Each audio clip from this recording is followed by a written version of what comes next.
From Toyota Park in Bridgeview, big crowds expected on a beautiful day for soccer as two MLS teams who've had some pretty ugly results of late hope for bigger and better things today as the Chicago Fire host Real Salt Lake. This is the Verizon Wireless pregame show, and this is Aleko Eskandarian, just acquired by Real Salt Lake in a trade with Toronto FC on Tuesday. He makes his Real debut here this afternoon.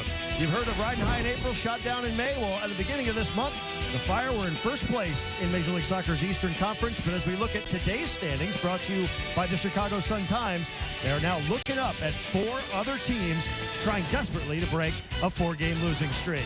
Good afternoon, everyone. I'm Ken Tomash, along with Kenny Stern. Kenny, what is wrong with the Chicago Fire? Well, to be quite honest, the term everything comes to mind. Okay, well, what do you do about it? What can be done?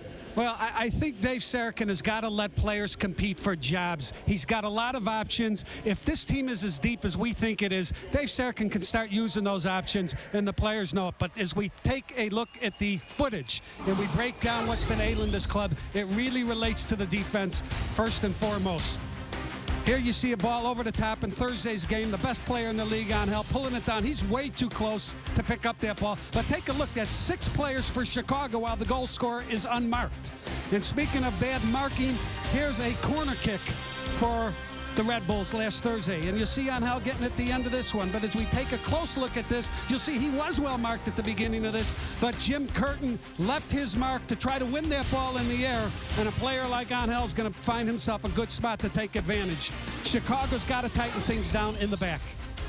Meanwhile, in the midfield, one of the stars, Justin Mapp, of course, and our Chris Doran has more on him. Chris? Well, Justin Mapp got some great news this week. He's been named to the 23-man roster to help the U.S. defend the Gold Cup championship in that tournament this summer. For the meantime, though, Justin says he wants to help get his club back on track. It starts today. He said, in his words, he wants to keep defenders on their heels for RSL, and he wants to help to put his teammates in dangerous goal-scoring positions.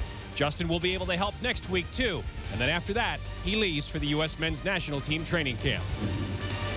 All right, Chris, thank you. Well, despite giving up 11 goals in the last 4 games, Matt Pickens is back in the pipes this afternoon for the Fire. We'll find out who's in front of him next.